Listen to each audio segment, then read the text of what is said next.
आज के मुख्य समाचार। अग्निपथ योजना को लेकर विपक्षी दल लगातार केंद्र सरकार पर निशाना साध रहे। सीएम केजरीवाल ने सिंगापुर जाने की अनुमति की अपील, केंद्र चुप्पी साधी। त्रिपुरा के कमालपुरा अनुमंडल में सत्तारूढ़ भाजपा को बड़ा झटका लगा। मुंबई, केंद्र सरकार की ओर से घोषित की गई अग्निपथ योजना को लेकर विपक्षी दल उस पर लगातार निशाना साध रहे हैं। सर्वदलीय बैठक में भी विपक्ष ने इस योजना को वापस लेने की मांग की थी। इस बीच आम आदमी पार्टी भी अग्निपथ योजना को लेकर सरकार पर हमलावर है। आप नेता और सांसद संजय सिंह ने इसे लेकर केंद्र की मोदी सरकार पर निशाना साधा है। उन्होंने ट्वीट करते हुए पूछा है, मोदी जी, आपको अग्निवीर बनाना है या जातिवीर। इसके साथ ही उन्होंने अग्निपथ योजना की भर्ती का एक दस्तावेज भी शेयर किया है। आम आदमी पार्टी के सांसद संजय सिंह ने ट्वीट करके लिखा है, मोदी सरकार का घटिया चेहरा देश के सामने आ चुका है। क्या मोदी जी दलितों, पिछड़ों, आदिवासियों को सेना भर्ती के काबिल नहीं मानते? भारत के इतिहास में पहली बार सेना भर्ती में जाति पूछी जा रही है। मोदी जी, आपको अग्निवीर बनाना है या जातिवीर। इसके साथ ही उन्होंने जो दस्तावेज शेयर किया है, उसमें भर्ती के लिए जरूरी सर्टिफिकेट के बारे में बताया गया है। इसमें उन्होंने कास्ट सर्टिफिकेट या जाति प्रमाण पत्र को लेकर सवाल उठाए हैं। आम आदमी पार्टी लगातार इस योजना का विरोध कर रही है। आप सांसद संजय सिंह ने इससे पहले ऐलान किया था कि उनकी पार्टी रविवार को उत्तर प्रदेश में अग्निपथ योजना में युवाओं को गुमराह करने और सीमा की सुरक्षा के लिए पैसों की कमी का रोना रोने के खिलाफ आंदोलन करेगी। इसके साथ ही संसद का मानसून सत्र सोमवार से शुरू हो चुका है। इस सत्र के दौरान विपक्ष अपने मुद्दों को लेकर तैयार है। इस बीच आरजेडी के सांसद मनोज कुमार झा ने मंगलवार को राज्यसभा में सस्पेंशन ऑफ बिजनेस नोटिस दिया है। उनकी मांग है कि सदन में अग्निपथ योजना की पेचीदगियों पर और रेलवे रिक्रूटमेंट बोर्ड में भर्ती रोकने के मुद्दों पर चर्चा की जाए। उन्होंने इसके लिए राज्यसभा के चेयरमैन को पत्र लिखा है।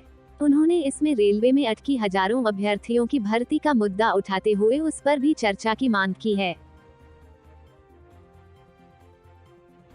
मुंबई, दिल्ली के मुख्यमंत्री अरविंद केजरीवाल ने 17 जुलाई को प्रधानमंत्री नरेंद्र मोदी एक पत्र लिखकर सिंगापुर जाने की मंजूरी देने की अपील की थी, लेकिन केंद्र चुप्पी साधे बैठा है। केजरीवाल का कहना है कि ऐसा लग रहा है कि उन्हें सिंगापुर जाने की मंजूरी न दिए जाने के पीछे राजनीतिक कारण हैं। केजरीवाल ने ये भी कहा कि वो अपराधी नहीं हैं, जो उन्हें विदेश जाने से रोका जा रहा है। रिकॉर्ड खंगाले तो पता चलता है कि 2019 में भी केजरीवाल को विदेश में एक ऐसे ही इवेंट में शामिल होने की मंजूरी नहीं मिली थी। उन्हें वीडियो कॉन्फ्रेंसिंग से काम चलाना पड़ा था। इस बार उनके ऑफिस ने सिंगापुर जाने की मंजूरी मांगने वाली फाइल बीती 7 जून को उपराज्यपाल को भेजी थी, लेकिन नतीजा पहले जैसा ही रहा। अभी तक वो मंजूरी मिलने की राह देख रहे हैं। इंडियन एक्सप्रेस की रिपोर्ट के मुताबिक ब्यूरोक्रेट्स को विदेश यात्राओं के लिए विदेश मंत्रालय की मंजूरी जरूरी होती है। कई मंत्रालय आपस में समन्वय करते हैं। विदेश मंत्रालय से मंजूरी मिलने के बाद मुख्यमंत्रियों को डिपार्टमेंट ऑफ इकोनॉमिक अफेयर्स से भी मंजूरी लेनी होती है।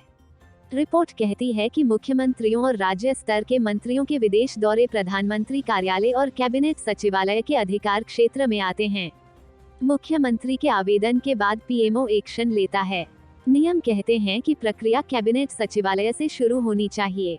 रिपोर्ट के मुताबिक प्रक्रिया के तहत पीएमओ आवेदन को विदेश मंत्रालय के पास भेज देता है। जहां जाने के लिए मंजूरी मांगी गई है, विदेश मंत्रालय आवेदन को वहां के भारतीय दूतावास में भेजता है। फिर तमाम छानबीन के बाद मंजूरी देने पर फैसला लिया जाता है। मंजूरी का अंतिम अधिकार पीएमओ के पास होता है।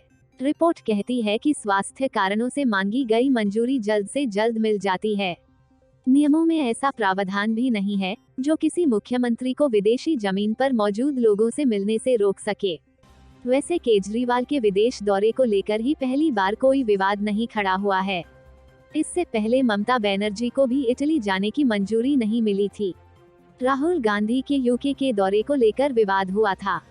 बीजेपी का कहना था कि उन्होंने अपने ब्रिटेन दौरे से पहले केंद्र सरकार से आवश्यक अनुमति हासिल नहीं की थी। त्रिपुरा के कमलपुर अनुमंडल में सत्तारूढ़ भाजपा को कल उस समय बड़ा झटका लगा जब मंडल के वरिष्ठ नेता और पार्टी पदाधिकारी उत्तम पॉल ने कल अपने पद से इस्तीफा दे दिया और परिवार के साथ पार्टी की सदस्यता भी ले ली। उन्होंने मंडल के अध्यक्ष प्रशांत सिन्हा की कथित अनियमित और तानाशाही गतिविधियों के विरोध में ऐसा किया। पॉल ने आरोप लगाया कि वर्तमान विधायक और खाद्य और नागरिक आपूर्ति मंत्री मनोज देब की कीमत पर राजनीति कर रहे हैं। वर्ष 2017 से ईमानदार पार्टी कार्यकर्ता उत्तम पॉल ने पार्टी के लिए बहुत कुछ किया है और बहुत कुछ झेला है, लेकिन 2017 में भाजपा के सत्ता में आने के बाद वह भ्रष्टाचार और अनैतिक गतिविधियों के विरोध में आवाज उठाने के लिए पार्टी में वस्तुतः एक अपाहिज बन गए थे। उत्तम ने कहा, मंडल अध्यक्ष और उनके गुट ने मुझे राजनीतिक रूप से बेअसर करने की साजिश रची थी, लेकिन मैंने उन्हें वो मौका नहीं दिया। उन्होंने आरोप लगाया कि प्रशांत सिन्हा कमलपुर सीट से नामांकन हथियाने के लिए मंत्री मनोज देब की छवि खराब करने की कोशिश कर रहे हैं और इसी उद्देश्य से उन्होंने केंद्रीय मंत्री प्रतिमा भौमिक के साथ गुप्त बैठक की थी, जिन्होंने चुनाव प्रचार के लिए सूरमा में डेरा डाला था। कमलपुर परंपरागत रूप से छिटपुट राजनीतिक हत्याओं और कभी कभार आतंकवादी हमलों को छोड़कर एक शांतिपूर्ण क्षेत्र रहा है, लेकिन 2018 में भाजपा के सत्ता में आने के बाद सामान्य कानून व्यवस्था की स्थिति बदतर हो गई। विपक्षी पार्टी के कार्यालय और कार्यकर्ता भाजपा के संगठित हमले की चपेट में आ गए। खुद मंत्री मनोज देब और उनके लेफ्टिनेंट प्रशांत सिन्हा के कहने पर ऐसे मौके भी आए जब मंत्री ने खुद हमलों का नेतृत्व किया, लेकिन अब सत्ता पक्ष के भ्रष्ट गढ़ पर हिंसा की यह संस्कृति फलफूल रही है।